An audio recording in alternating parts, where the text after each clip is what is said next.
Tonight on CBC Vancouver News. It was quite a surprise to be sent a letter saying that it was denied. Schoolyard fight. BC's largest school district claims Surrey City Council is stalling its request for funding from the province. Plus, good on them from being in the 21st century. I think it's a small step in the right direction. A major change on same-sex marriage from the Pope. Roman Catholic priests will be able to perform blessings of same-sex couples under certain conditions. And people don't have the money to go necessarily spend $2,700, $2,200 on a sofa. You could pay a lot more for sofas and chairs in the new year, thanks to proposed new tariffs. This is CBC Vancouver News.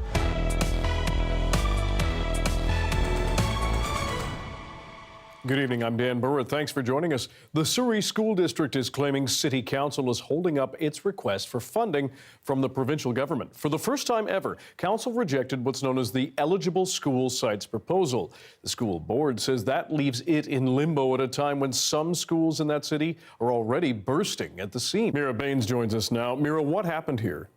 Well, the Eligible School Sites proposal is a routine report that needs to be passed by City Council each year before the province can release certain capital funds. City Council rejected the proposal and asked the board to go back and reassess their plans. Surrey School Board Chair Lori Larson claims City Council was concerned about how the province's 3 new housing bills fit into the proposal. The housing bills are meant to boost density on single-family lots and transit hubs and change the way municipalities collect fees from developers.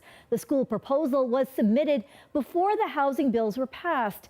The city believes the new laws will significantly increase the number of students in the district. Mayor Brenda Locke says the move was unprecedented, but argues it's also unprecedented for the province to impose new housing regulations on municipalities without any consideration of local planning or zoning. But the school district board chair says the decision came out of the blue. It was quite a surprise to be sent a letter saying that it was denied, because this then puts in jeopardy our request to the minister for our funding for next year. So even for ourselves, once we get approval for a site acquisition, it takes 5 years before we actually get those students in a classroom. Larson says the recently approved legislation is most likely not going to affect next year's plans, since it takes about 5 years to plan for a new school. Mayor Locke says the province needs to understand building new homes may solve one problem, but create a whole host of others. She also says council is advocating for the best interests of students, and it's grossly inaccurate and offensive to suggest otherwise. So, Mayor, what is the province saying about all this? Well, we reached out to the Ministry of Education and Childcare. They confirm that this does not happen very often and will be appointing a facilitator in the dispute. The ministry says in a statement, it's rare that a facilitator is needed because local governments work closely with districts to develop and confirm the data used to prepare the proposal. The province does not expect any impacts to capital projects that are in consideration or underway for the Surrey School District next year. Mira Baines, thanks very much.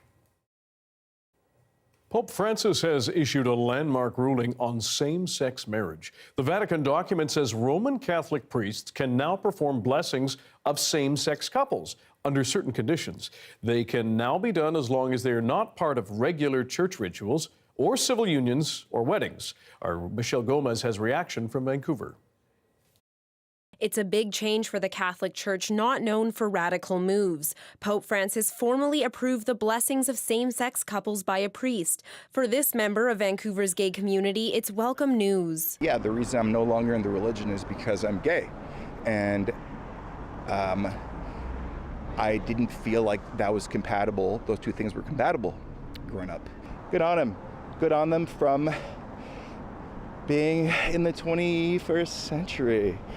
It's about time, I would say. The Catholic Church still asserts marriage should be between a man and a woman. And for Alex Senga, while the new rules on blessings are appreciated, there's a long way to go. I think it's a small step in the right direction. That's a long time coming. I think the Catholic Church has a lot of reconciliation to do.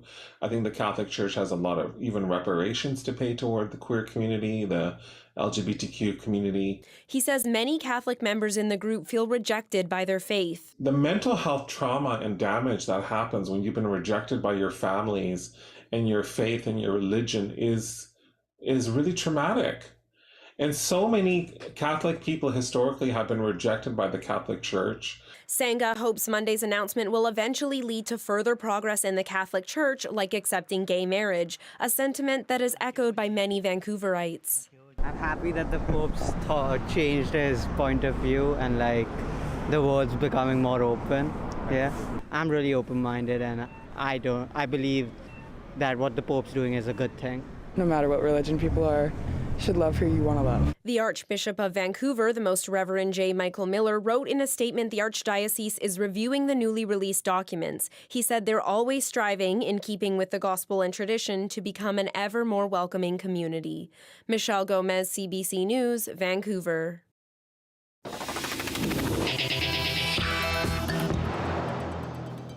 BC's police watchdog is looking into a deadly officer-involved shooting in Abbotsford yesterday. Abbotsford police say they were called to Riverside Road near King Road, just off Highway 1, around 10 last night to reports of a man dealing with a mental health crisis. The Independent Investigations Office says there was an interaction between officers and the man, and an officer shot and killed him. The IIO will now try to determine if the officer's use of deadly force was justified. A fight is on over energy exports in a BC port city that has made that a big part of its business. The Port of Prince Rupert is locked in a battle with Trigon Terminals, saying it cannot ship liquid propane. Matt Allen reports on why they're being barred from doing so. As COP28 ends and the world transitions to cleaner energy, a battle is unfolding behind me over who will have the right to ship that energy overseas in northwest BC. Coal exporter Trigon Terminals is suing the Port of Prince Rupert, saying the port is blocking its attempts to change its business with the times. Trigon wants to export liquefied propane gas, a cleaner alternative to the thermal coal it typically exports. It comes on the heels of the federal government's plans to end thermal coal exports and a renewed commitment internationally to reduce global reliance on fossil fuels. According to the Port of Prince Rupert, 10 to 15% of Japan's propane already comes through Prince Rupert's terminals, and that number is expected to rise. We can see the Pacific pile barges working, driving piles for a new berth. Trigon CEO Rob Booker says there's a growth opportunity and enough propane for multiple operators to export overseas. But the port has an exclusivity deal with other exporters, AltaGas and Vopec, who are currently shipping LPG to Asia. AltaGas representatives say exclusivity protects their investments of time and money in these facilities. The Port of Prince Rupert agrees and has filed a countersuit against Trigon, claiming it is doing damage to their reputation. In its lawsuit, the Port Authority says violating exclusivity could threaten future deals. Whatever the result, this dispute highlights just how valuable these exports will be over the coming decades, and the outcome of the case will determine the future of clean energy exports in northwest BC. Matt Allen, CBC News, Prince Rupert. If you're thinking of buying a new sofa, now may be the time. Prices could spike in the new year like it did 2 years ago on leather furnishings and recliners. A group in the furniture industry is asking the federal government to consider new tariffs on Asian imported furnishings to protect Canadian makers. But as Leanne Young explains, some in the industry say that will only hurt you. Consumers are harmed by these policies. And I understand the Canadian government wants to implement a tariff to make more money, to put it back in the economy, and it's just too loosey-goosey. It's not for us, and we want to look somewhere else, and you want to punish us because we want to look, somewhere else. Some people in the furniture industry are worried about new taxes that could come into play. They say it would mean you or I would be paying a whole lot more for things like sofas and dining chairs. Let me explain. 2 years ago, the federal government imposed a new tariff on leather sofas and recliners imported from China and Vietnam. Tariffs as high as 295%. A group of Canadian manufacturers were behind the push for that tariff. They said then it was to protect Canadian industry. Fast forward to today, a similar group is looking to file another complaint, this time on fabric sofas and chairs. We wanted to know how effective these measures actually are. But first, let's hear from the people speaking out.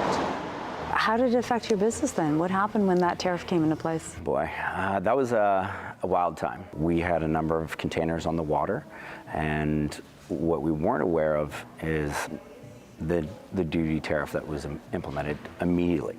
So once that all came in, we were stuck with a massive bill. And do you remember what it was for you? Let's just say in that $60,000 range, which, grand scheme of things, is a lot of money to any business to get hit while you're trying to run your finances. Let's talk about this tariff that could be forthcoming. If it's 295% last time with no warning again, then we can't plan or adjust. People that are buying imports need things right away. They need them at a decent price, and people don't have the money to go necessarily spend $2,700, $2,200 on a sofa. Yeah, probably 40 to 45% is my overseas products. So do you think you'd have to raise prices if those tariffs came in? The answer is probably, for sure. Yeah, if it comes in at 20, 30%, you have to. It's a lot you can only absorb so much. The margins in furniture is very tight. It's not just small retailers like Robbie who are concerned. Major chains are too. Sure, they can weather cost fluctuations better, but the VP of Structube, which runs 75 stores across the country, says it's about choice. Would it be fair to say that it feels like many Canadian manufacturers aren't able to meet the demands of a business like yours? If I look around in the Canadian market, I may have 1,000 SKUs, 1,000 different models to choose from. If I go overseas, I have hundreds of thousands. Many more of those are in line with our aesthetic, with our style, with our brand. You know, we don't find that with the Canadian domestic producer. The tariff situation is the government saying, you know, you have one store that you're allowed to shop from. Imagine telling a Canadian consumer you have one store that you're allowed to shop from to buy. I mean, that's how we feel as a consumer, if you will, going out in the big market buying furniture for everybody. You've got to shop Canadian only, but listen, it's not for us, and we want to look somewhere else, and you want to punish us because we want to look, you know, somewhere else. 2 years ago, the company who led a similar complaint also declined an interview. But here's what one Canadian manufacturer who's part of the Home Furnishings Alliance said then about their struggle. How is it that a piece of furniture can arrive in Canada for less than just our raw material cost is? And we're only asking for it to be fair. We really wanted to hear from the Canadian Home Furnishings Alliance, which is the group leading the latest complaint to Canada Border Services Agency, but no one was willing to speak to us on the record. They had sent out a letter to domestic industry partners back in November. We got a copy of the letter, and it says their goal is to protect the Canadian manufacturing industry. If the feds decide to investigate and impose the new tariffs, they estimate it could kick in by May of 2024, but nothing in that letter about how it could affect us, consumers. So under the Special Imports Measures Act, is it seen as a penalty against some of these domestic retailers who want to bring in imports? Yeah, CIMA is not intended to penalize domestic retailers, but it does. Over time, that penalty or that cost will disappear. Canadian retailers will simply stop importing from Vietnam and China. Part of the argument is that they want to protect Canadian jobs, protect Canadian manufacturing. Is that something then the research that you've seen has come across, that it's worked to actually do that? By protecting an industry, you do improve employment in that sector. The problem is that it can cost you employment in other sectors. If we do impose this tariff measure, it is quite likely that China would respond with something similar. So where does this put consumers at the end of the day? That means that consumers are going to face higher prices. Now, the prices of these Chinese and Vietnamese exports will be too high. They'll just disappear. But other products that consumers buy will be more expensive than the Chinese and Vietnamese products would have been without the tariff. So everyone will have to buy the sort of more expensive made in Canada versions. Right. Or ones imported from other countries. Or imported from the United States or Europe. Leanne Young reporting. A farm in Langley that diverts millions of pounds of food from the landfills says it may have to shut down because of a lack of funding. As Karis Hawk reports, some local food banks and farmers say Refeed Canada is a vital part of the food system. People are flocking to this farm to pick up their bounty boxes, a package filled with 25 pounds of produce at a low cost. Refeed Canada says the perfectly edible food would otherwise end up in a compost facility. Last year, the company rescued and sorted through millions of pounds of food that big grocery stores, distributors, and wholesalers didn't want. Stuart Lilly says diverting food from the landfill also cuts down on carbon emissions. 11 million pounds of food went through here, 100% utilized. So zero waste, true zero waste. Lilly says Refeed Farm is a first of its kind, a circular food system that ensures food is rescued and used to its highest value, which is feeding people. Lilly claims the company is the only one locally rescuing food at this scale. But after an investor backed out, he says Refeed is facing shutdown if it doesn't get funding soon. This is it. Like it's not going to come back. If we're gone, this is not going to come back for 5-6 years because of all the different pieces that we knew how to put together to be able to get it to this stage. Stats Can says nearly 1 in 5 Canadians are struggling with food insecurity. Refeed says it has contributed 1 million pounds of fresh food to local food banks last year. David Long with the Greater Vancouver Food Bank says the service the company provides is vital for helping them meet the growing demand. What Stuart has in this sort of circular system that he's created, it should be recreated all over the province. Maple Ridge farmer Johnny Wu agrees. He feeds his farm animals with food rescued by Refeed. Actually help us a lot. They give us really good, cheap food to support our animal. Lilly says it's been a challenging time keeping the company afloat, with inflation impacting operating costs and a rise in rent. I've been carrying the heavy lifting of this financially for 4 years now. We need the partners that want to actually fix the broken system because we have the solutions. Lilly says he is starting a nonprofit arm of the farm in order to make use of government grants. He's also hoping to get support from the food industry and local businesses, people who, like him, want to find solutions to rising food insecurity and reduce food waste. Karis Hogg, CBC News, Langley. The multi-year project to remove about a quarter of all trees in Stanley Park is now on. These stumps are scattered along roads and trails near Prospect Point. The Vancouver Park Board says the trees being removed have weakened branches and root systems, increasing the risk they will fall on people, power lines, and roads, or act as kindling if a wildfire breaks out.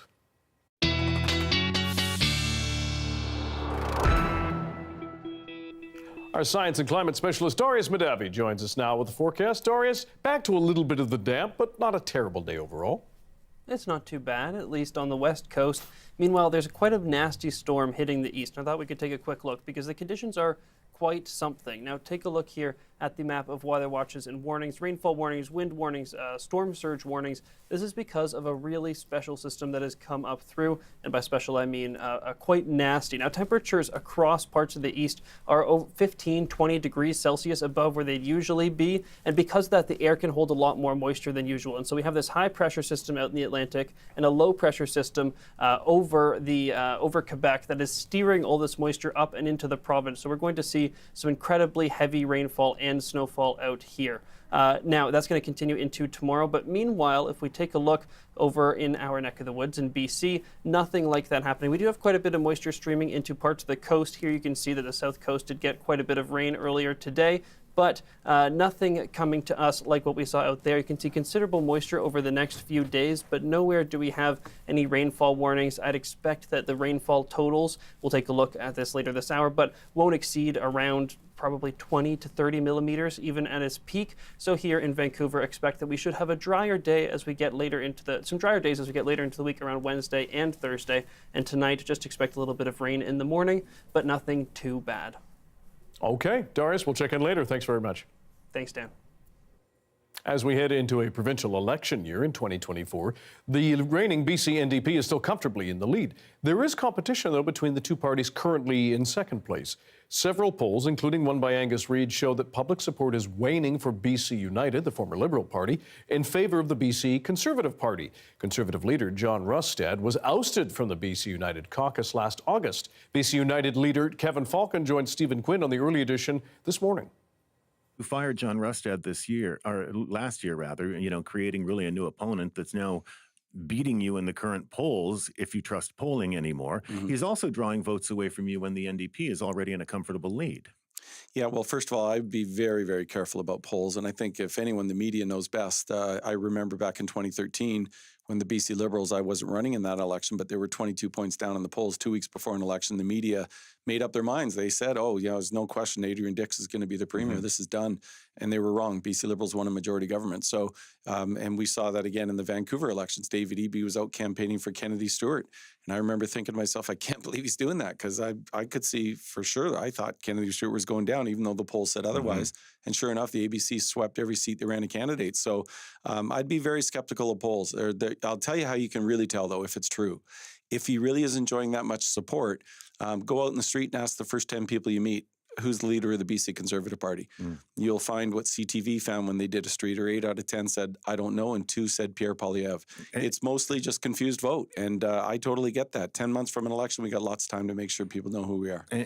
Well, that's exactly it. I mean, do people know who you are? What's the result when I go out to the street and ask 10 people who the leader of BC United is? Yeah, well, it'd be interesting if you did that, actually. They may struggle a little bit with BC United, but again, you know, I want to give that analogy of the local civic elections here. You know, the ABC party didn't exist, 18 months prior to the election, and so a lot of people didn't know who they were either. But by the time the election rolls around, he almost won the previous election. No, that's right. They knew who Ken Sim was, and they know who Kevin Falcon is. Or, at least not everyone does, but I think there's a growing number of people that do. And I think that as we get closer to the election, I feel very, very comfortable that ultimately people are going to say, listen, we live in the most unaffordable province in the country. It's become that way after 7 years of this government, and they can decide whether that's a direction they want to keep going in, or do they want to try a different direction. After 7 years of the NDP? Absolutely. It wasn't happening before that? No, definitely not. We've ended up with the highest housing prices in North America. We've now got the highest average rents in Canada. We've got the highest fuel prices in North America. The media has reported that it's now the most unaffordable province in the entire country officially. That's not a very good record, and what I care about are results. How much of the support that we are seeing apparently for the BC Conservatives has to do with confusion over the federal Conservative Party, which is riding a wave of popularity right now? I would say the vast majority of it. And the reason you can really easily check that out is by just looking at the fundraising numbers. Look at what the NDP have raised. We're right behind them. We've raised 76% of what they've raised, and we're the opposition, so it's a lot tougher. And then way down you have the Green Party, and then right at the very bottom along the x-axis of a graph are the BC Conservatives. They've raised over the last year about $150,000. We've raised almost $2 million. But if people were confusing them with the federal party, wouldn't they be getting well-funded? No. The reason why people are confusing the federal party is they just think when they're being asked who would you vote for, they're saying Pierre Poilievre, effectively the Conservatives, right? They're saying Conservative Party. But the reason you can tell that it's not the BC Conservative Party, because if it was, you'd see a whole bunch of money going their way too. So look, that's why I don't spend a lot of time worrying about the polls, Stephen, to be honest with you. I think, frankly, polls are almost useless nowadays. I can tell you what matters in politics. It's members, money, and message. And if you can't raise money and you don't have members across the province that are prepared to roll up their sleeves and work for you, and you don't have the right message to speak to British Columbians about the challenges they're facing, you're not going to win. You may have some fluttering in the polls based on voter confusion, but you're not going to win an election. Brown, beige, cream.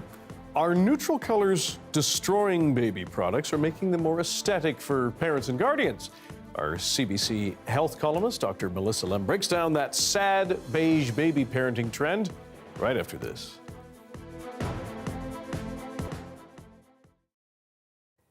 And hello to everyone watching our commercial-free live stream tonight. Thanks for being here. To try to tackle a concerning spike in hate crimes in BC and across this country, dozens of mosques opened their doors this weekend, giving non-Muslims a chance to ask questions and learn more about the religion. As Sarab Sandhu reports, the national initiative is breaking down barriers and trying to build bridges. Umran Bhatti is the Imam at Baitur Rahman Mosque in Delta. Today, he's hosting a unique congregation made up of members from his mosque and people from outside his faith.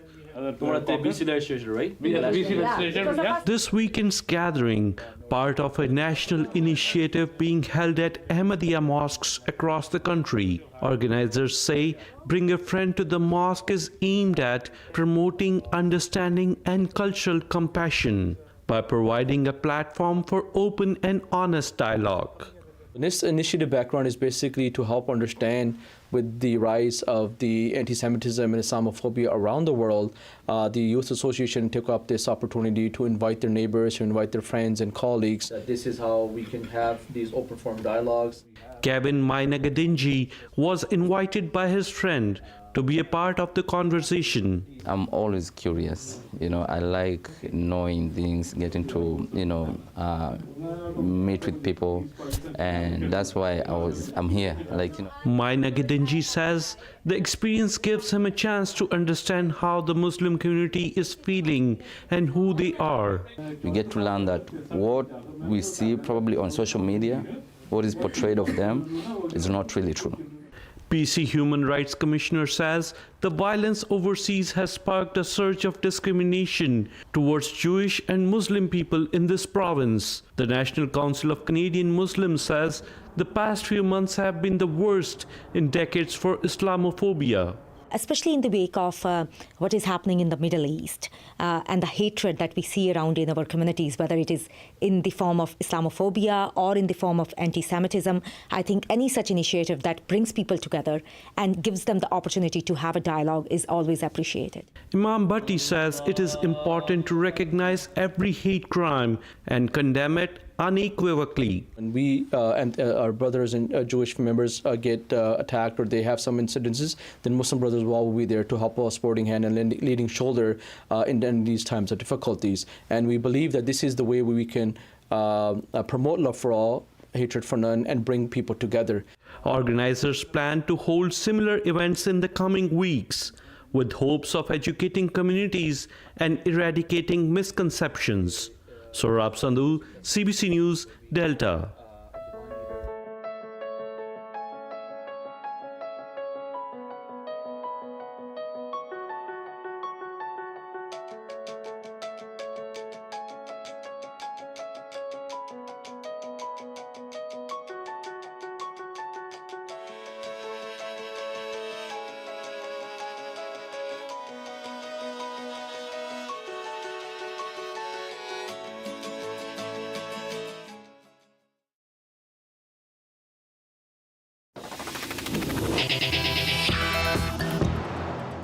When you imagine Christmas colors, you probably see red, green, maybe gold.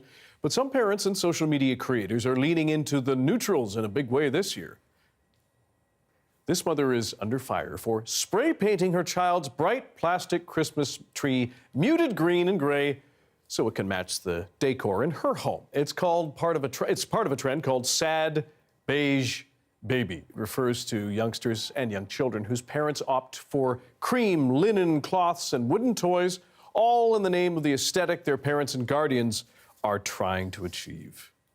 Joining us now to discuss this trend is CBC Health columnist Dr. Melissa Lem. Doctor, thanks for being here. Appreciate it. Great to be here, Dan. So, how important is it, first of all, for visualization that young kids, babies, have color in their life? Is it pivotal? It is true that up to about 4 months, babies do respond better to high contrast and colorful toys because they actually can't see very far in front of them. So it holds their interest and it allows them to explore and engage and be more motivated with their environments. But when you get a bit older, 5 months or older, color matters less. In fact, it's interaction with those toys that matters more to build that depth perception and that idea of cause and effect. Interesting. So does the pressure to be this idea around being a good parent and guardian keep up with trends impacting parenting, if that makes sense? There are so many different stresses and pressures on parents these days, and it does affect parenting. If you look at social media, it's full of influencers who are constantly peddling all the different ways we need to elevate our lives, and that makes us feel bad about ourselves in our parenting. And then if you look at the internet, it's like a fire hose of information. Any question you might ask has 100 different answers, and a lot of them conflict. And so these are two different strategies to try to manage the overload. One of them is, in fact, curating actively your social media feed so that you get good information, but you don't feel bad about yourself with picture-perfect influencers. And then if you really have a burning question or you're confused about something, go to a trusted online source like the Canadian Pediatric Society, or even in real life, go see your family doctor and talk about it. Now, in that video, part of the video we saw, it was creator Natty Jo Powell, who says her child's favorite toys are cardboard boxes and water bottles, real basic stuff. So are the toys you actually own important, or is it how the kids play with them? This reminds me a lot of my own son. In fact, when he was a toddler, his favorite toy was a kitchen wooden spoon. And he's 9 years old right now, and he doesn't really care about the expensive toys. He still likes playing with cardboard and paper, which are pretty beige, and they haven't affected his development. So again, when you're a younger baby under 4 months, that color and contrast does help. But as you get older, what's really important, and when you're younger, is FaceTime with parents. When your baby is very young, our faces are our baby's best teachers, again, because they can't see further than about 25 centimeters in front of them. And then as they get a bit older, that interactive time with toys, whether it's board books or blocks, or even just hide and seek with family and friends and other kids, is really important to lay the foundation for healthy development and healthy relationships. And if you're in a pinch, the box is almost as much fun, if not more, than the toy. Dr. Melissa Lem, thanks very much for your time. Thanks, Dan. Doctors are sounding the alarm ahead of family gatherings. Too many people have not been vaccinated. They're worried for an already strained healthcare system. After this.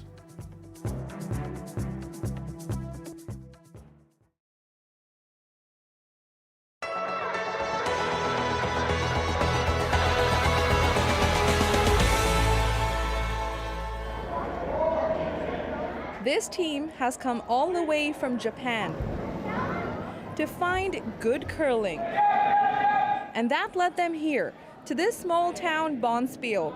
They want to know if they can hack it in the curling world. We are really good now because we did 3-time practice this week, so we ready. This curler, who goes by Yama, says there aren't many Bonspiels in Japan, so they had to come to Canada to take their game to the next level. Their opponent in this game is also the host of the Bonspiel. He says the coach of the Japanese team called him after they played in a Swift Current Bonspiel and asked if they could come to Wadena. Oh, it's awesome. They went out to the grocery store earlier today, and they were treated like celebrities. They had pictures, and everyone was getting signatures and stuff like that, and went to the gym, and everyone was very friendly and wishing them good luck, and hopefully they won't have too much good luck in this first game. Japanese curlers have been touring the area. They're staying at a hunting cabin nearby. The team went to the Pioneer Grain Terminal, where they learned how grain is processed and shipped worldwide, including to Japan. Check this out. They even went to a bison farm. Yama says he was scared of the bison, but appreciates the small town hospitality. Favorite part about Saskatchewan? Oh, here, Wadena. Wadena? Yeah, because people is really kindness. Sometimes after that, after game, we drink beer. The team will have the chance to play against some of Saskatchewan's top curlers. The organizer says having the Japanese team here showcases the community, the club, and their ability to attract international teams. Ashwarya Duda, CBC News, Wadena, Saskatchewan.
Hundreds of Canadians are still being hospitalized with COVID each week. Yet new federal data shows fewer people are keeping up with vaccinations. As Lauren Pelly explains, that is medical experts very worried ahead of holiday gatherings. The holidays are top of mind for many Canadians right now, not another COVID vaccine. I am not aware about that. I don't know if I want to take it. It is not mandatory. I wouldn't. New national data shows uptake has dropped off. Few people in younger age groups have gotten the newest shots. And while coverage rises with age, only a third of adults in their 60s had the latest COVID vaccines, and less than half of those in their 70s or older. If it's been more than 6 months, and particularly for those high-risk folks, it is really important to get it. It gives you this extra protection. This vaccine clinic is trying to turn the tide, since hundreds of Canadians are still being admitted to hospital every week with COVID. That risk remains far higher among seniors. Several medical experts told us that higher risk groups should treat these updated vaccines as essential, not optional. That means older adults, people who are pregnant, and anyone with serious medical conditions. The virus keeps evolving. Canada's Chief Medical Officer of Health says the latest shots are a better match for the virus strains circulating right now and can boost immunity that may have faded. Even protection against severe outcomes wanes over time. Others worry those messages aren't reaching the public, leading many Canadians to assume they don't need another round. We shouldn't think of them as boosters anymore. We should think of them as being like flu shot, where we have to update them whenever there's a new variant of concern. 77-year-old Alex Tripurni got the updated shot on Monday morning. Got to look after us. And we've had every one. And with more holiday gatherings around the corner, doctors say it's not too late for millions of other Canadians to follow suit. Lauren Pelly, CBC News, Toronto. A protest was held on Granville Street today, targeting the office of Vancouver Liberal MP Tlaib Nur Mohammed. No justice, no peace! Pro-Palestinian protesters said they focused their calls to action on what they call swing ridings to let sitting MPs know that they need to hear that each constituent's vote matters. The federal government has voted in the UN for a ceasefire in the Israel-Hamas war, but organizers said they wanted further action by Canada, including limiting arms sales to Israel and suspending trade agreements. U.S. Secretary of Defense Lloyd Austin is reaffirming American support during his visit to Israel today. But he also has urged Israel to make its attacks in Gaza more surgical to cut down harm to civilians. Meanwhile, as Julia Wong explains, the fighting rages on as the war enters its 11th week. The panic is palpable inside the southern Gaza hospital. According to the Hamas-run health ministry, a shell blasted through the wall but did not explode. 13-year-old Danya Abu Messin was killed in the strike. Her leg had been amputated after an earlier strike that killed her parents and siblings. Staff warn the hospital is getting harder to operate. This is the last residue as a major hospital in the south. It's the last residue for patients. It's the last sanctuary for people as a shelter. Scenes like this are fueling international pressure to protect civilians caught in the crossfire.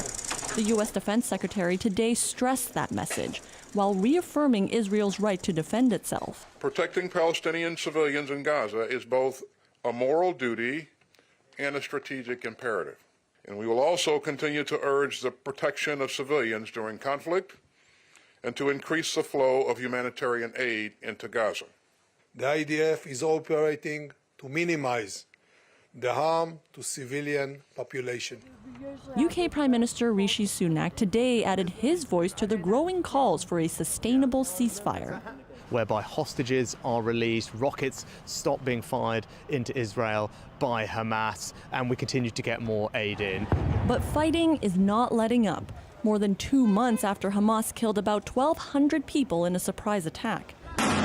This video, released Monday by the Israeli army, reportedly shows troops firing weapons, flying drones, and striking what it says is Hamas infrastructure. Meanwhile, anger is boiling over for this father in a Bedouin community. Hamas fighters took his son hostage more than 2 months ago. Friday, Israeli troops accidentally killed him and 2 other hostages. I say to the Israeli government, enough. My son was murdered, he says. Return those who are alive so they won't return back in bags like my son did. In a war with no end in sight. Julia Wong, CBC News, London. The White House is calling Donald Trump out for, quote, grotesque rhetoric. This after the frontrunner for the Republican presidential nomination took aim once again at undocumented immigrants. Katie Simpson now with the rhetoric and the response. Incendiary statements by Donald Trump are becoming more frequent, even routine. In this moment, his critics fear voters are numb to it. It's not okay. It's not okay for an American president to be saying these things. At a rally in New Hampshire, Trump railed against the southern border crisis and people crossing illegally into the U.S. They're poisoning the blood of our country. That's what they've done. They're coming into our country from Africa, from Asia, all over the world. They're pouring into our country. Nobody's even looking at them. They just come in. The White House called the language grotesque, while Joe Biden's re-election campaign says Trump parroted Adolf Hitler. In Mein Kampf, Hitler's manifesto, blood poisoning is labeled as a threat to racial purity. Donald Trump, for his entire public political career, has been making statements that are pretty xenophobic, pretty racist, and meant to, scare people into coming out and voting. Trump remains the dominant frontrunner in the race to become the Republican presidential nominee. His base of support is so committed, most of his challengers tiptoe around any kind of criticism. I agree with a lot of his policies. But rightly or wrongly, chaos follows him. If polls hold, there is a chance Trump may return to the White House. With concern among critics, he'll surround himself with allies ready to indulge his impulses. I think for Trump, you're 100% loyal or you're not. He's demonstrated pretty clearly that if there's somebody who gets a little bit out of line, he'll throw them to the wolves pretty quickly. Trump is doubling down on his anti-immigration rhetoric. If reelected, he's promising to organize the largest deportation operation in U.S. history. Katie Simpson, CBC News, Washington. If you write a good one, it is the gift that keeps on giving year after year. We're going to talk Christmas songs and what they represent right after this.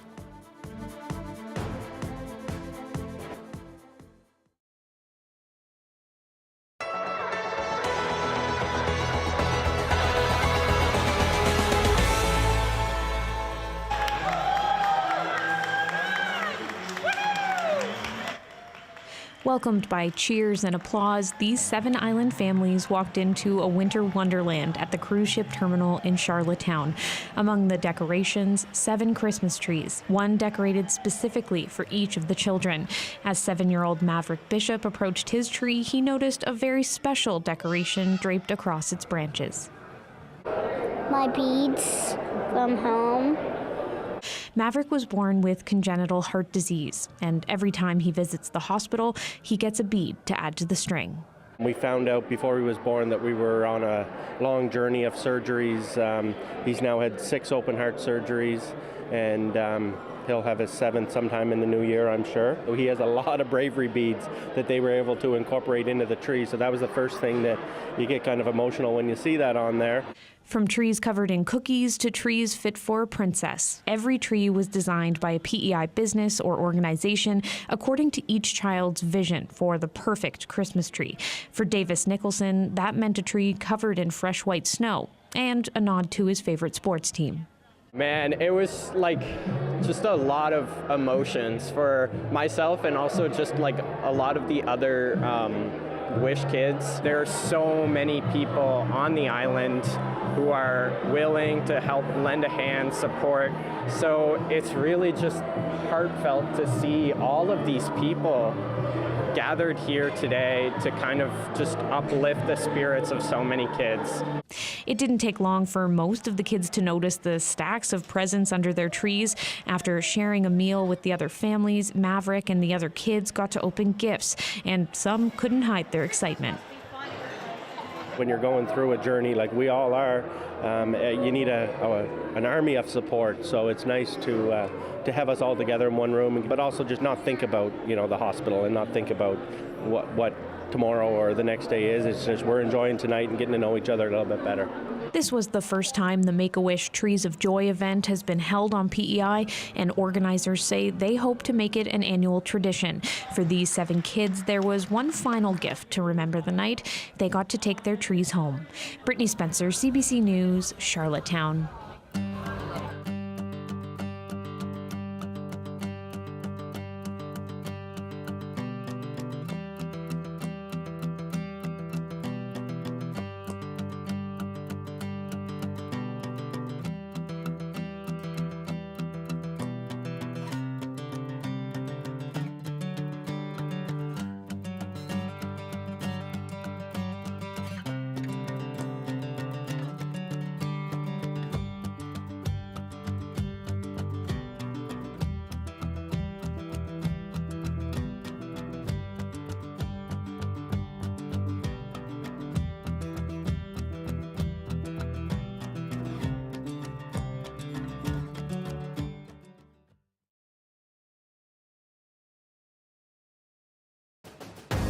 We're sharing really important information with the public, and I feel like this is exactly what our job is, especially as the public broadcaster, especially in morning radio.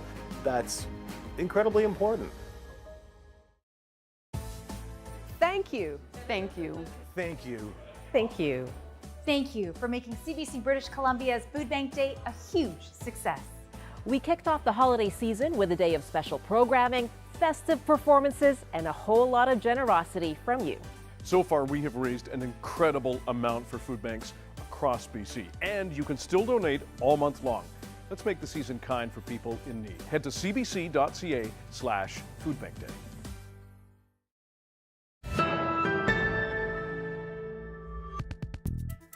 Well, love it or hate it, it's already sounding a lot like Christmas. You may have been hearing Yuletide music since before Halloween. New tunes are pumped out year after year. And as Eli Glasner shows us, artists have a good reason to tap into that market.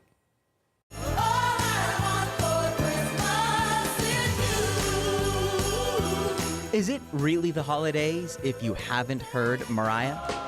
Or this seasonal earworm? Rocking around the Christmas tree. It's beginning to look a lot like. These days, there's more competition for Christmas tunes with new merry music from a host of artists. I'm so broke this time of the year. For Lauren Spencer Smith, Broke Christmas was a way to cut through the commercialization. We're so sad all the time. That's really not what the holidays should be about, whether or not you have money.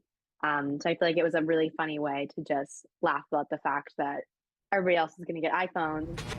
With the music industry prioritizing streaming, the right holiday hit can help an artist punch through thanks to the power of playlists. Holiday playlists, or to listen to holiday playlists. So a lot of these songs end up getting tons and tons of listens through that very feature of streaming services. Santa baby.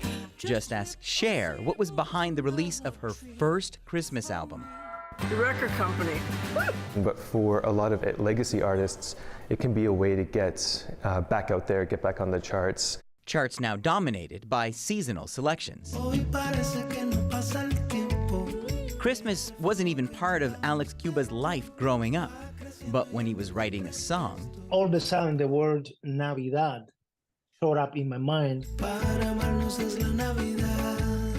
And in a world where musicians are under pressure to constantly create, the ready-made marketing of the holidays helps. It has become more and more important for musicians to find the right time to release music and to, because if you could use the marketing that already exists out there to your advantage, then you have more chances. Sometimes it's just a song with a simple message. Love cannot be wrapped in paper. And a way to ride the wave of a lucrative listening trend. Eli Glasner, CBC News, Toronto. And one of the most joyous parts of this time of year is getting to watch holiday movies. Christine Evans is a professor of cinema and media studies at UBC. She joined Michelle Elliott on BC Today to look at the cynicism and the magic behind Christmas films. Have a listen.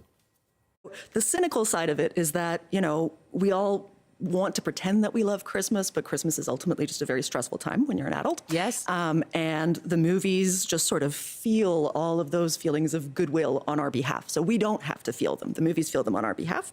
That's sort of the cynical side of it. But the hopeful side of it that sort of goes alongside that reading is also the fact that there is something magical about these films. So even though we may sit down and initially be like, oh my God, Christmas, by the end of it, if you're not crying, then you probably just haven't been paying attention. So there's like a little like turn in all of them that sort of like turns this screw in us that does actually legitimately make us feel feelings of goodwill. So yeah, I think that there's something about them that's both cynical and hopeful, and that's wonderful. And he's back. Science and climate specialist Darius Mahdavi has our BC-wide weather forecast, the full version. First up, Darius, have to ask, I think we've been through this, but do you have a favorite holiday movie?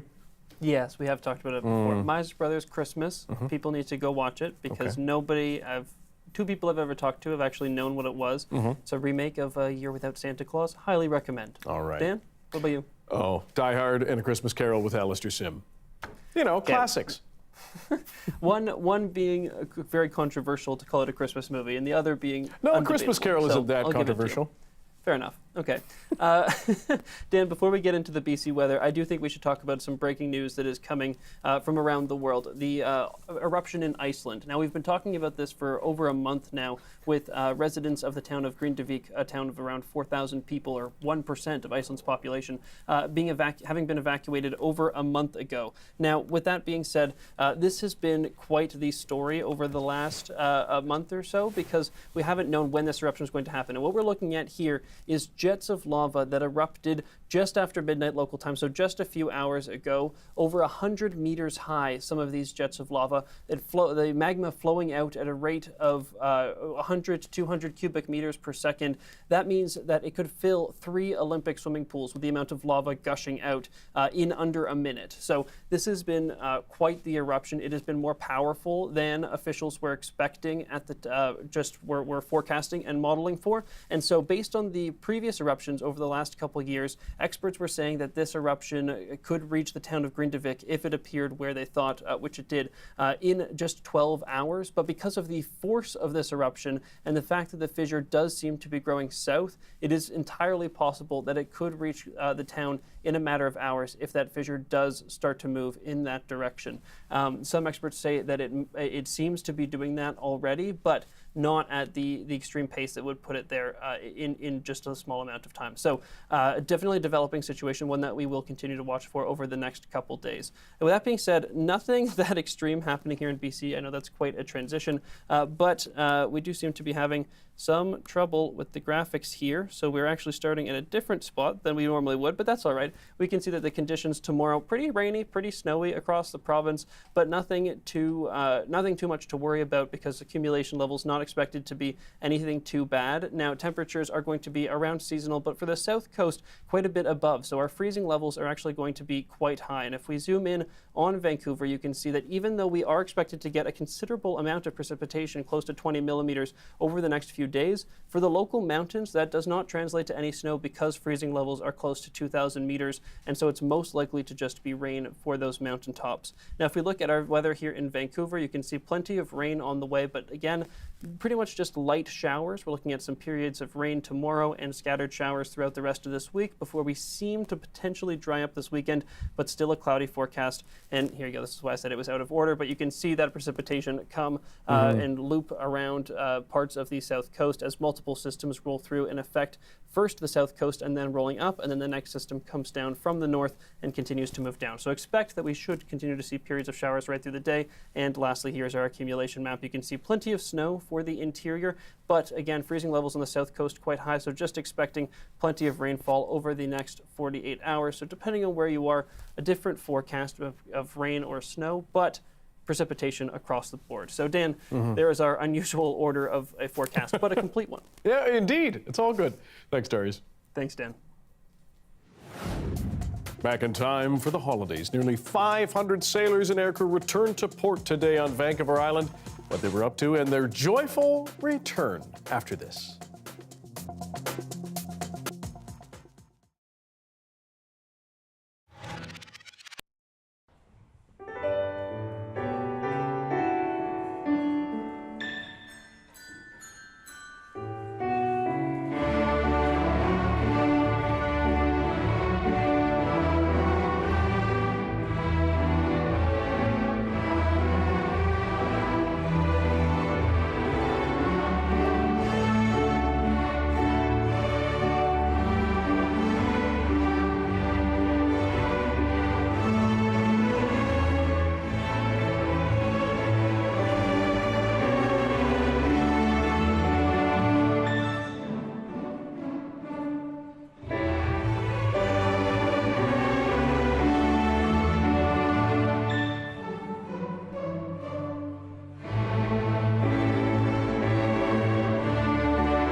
Butcher and Blackbird, a romance novel written in Nova Scotia, has gone viral on TikTok. As Emma Davey explains, local authors and bookstores see that as part of a resurgence in the genre's popularity.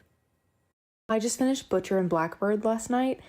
Oh my God, this book was amazing. When I tell you I read this from cover to cover in a day. Butcher and Blackbird is all over TikTok. Creators from around the world are praising the romance about two serial killers who fall victim to the classic friends to lovers trope. The response has been really overwhelming, actually. But what you might not know is that Bryn Weaver wrote the book here in Nova Scotia. A lot of my previous books, even though they are a little bit more on the dark side, they always had little bits of comedic relief in them, and I think that's something that readers always gravitated towards. Bookstores say since the pandemic, more and more readers are looking for a little romance. Romance are guaranteed happily ever afters. So the worse it gets out there, the more people are buying them. The Dartmouth Book Exchange has every kind of romance a reader could dream of. Historical, Western, paranormal, even Christmas stories. Slade says the biggest change she's seen in the genre recently is the covers themselves. Newer writers lean more towards graphic art instead of using models, and authors are even re-releasing older books with newer faces. If you see a cover on a book that's ugly, you're not going to buy that book. But local writers will tell you Weaver's story isn't a one-off, and that Atlantic Canada has a growing number of romance authors. Here, you can find dozens of local books on the shelves. There's even a group, the Romance Writers of Atlantic Canada, that's been around since 1999. For a long time, it's a genre that hasn't really gotten the respect that I think it kind of deserves, in part because it's written mostly by and for women. Hale says the Atlantic Group, which now has 40 members, is still growing, and young readers are using places like TikTok to discuss what they're reading without judgment. Romance is one of the biggest, if not the biggest, element of publishing. So it has always been there. It's just that we're talking about it more openly now. Emma Davey, CBC News, Halifax. And finally, members of the Royal Canadian Navy are back home in BC just in time for Christmas.